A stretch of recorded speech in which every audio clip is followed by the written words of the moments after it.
এই যে আপনারা 7 আপ, কোকা কোলা, ইসরায়েলি পূর্ণ নিয়ে ভিডিও বানাইতেছেন, এই দোকানের মাল ফালাই দিচ্ছেন, ওই দোকানের মাল ফালাই দিচ্ছেন, দেখা যাচ্ছে এটাকে আসলে বয়কট করছেন না বাংলাদেশের ক্ষতি করছেন?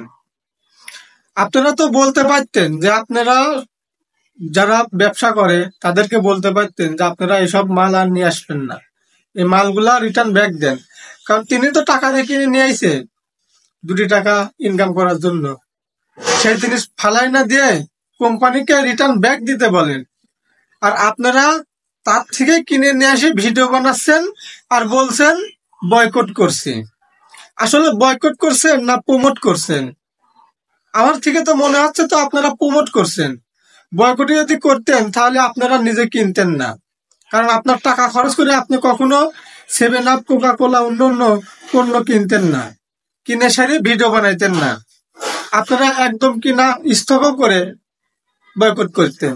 যেমন আমি একটা ভিডিও বানাই নাইকো 7 আপ নিয়ে, কোকা কোলা নিয়ে, ম্যাগি নুডলস নিয়ে বা অন্য অন্য যে পণ্যগুলো আছে ইসরায়েলি, একটা পণ্যও কিনে নিয়ে আসি কিন্তু আমি ভিডিও বানাই নাই। এটাকে বলে বয়কট। তার আশপাশেও যাইতাছি না, যে খাচ্ছে তাকে বুঝাচ্ছি, দোকানদারকে বুঝাচ্ছি আপনার টাকা দিয়ে কিনে আনছেন, আপনার ক্ষতি করার দরকার নাই, আপনি কোম্পানিকে মাল রিটার্ন ব্যাক দেন। এটাকে বলে বয়কট। আপনারা বয়কট নামে আপনারা পণ্যগুলাকে প্রমোট করছেন, আরো 10 জন মানুষের দেখাইতেছেন এই মালটা বয়কট। মুখে বয়কট, আসলে মন থেকে বয়কট না। এবার আসুন পয়েন্টে, কন্টেন্ট ক্রিয়েটর নিয়ে কিছু কথা বলে। বড় বড় কন্টেন্ট ক্রিয়েটররা সবাই বয়কট করছেন, সবকিছু ইসরায়েলের পক্ষে মানে বিরোধিতা করছেন, ফিলিস্তিনের পক্ষে নিয়ে কথা বলছেন, ঠিক আছে।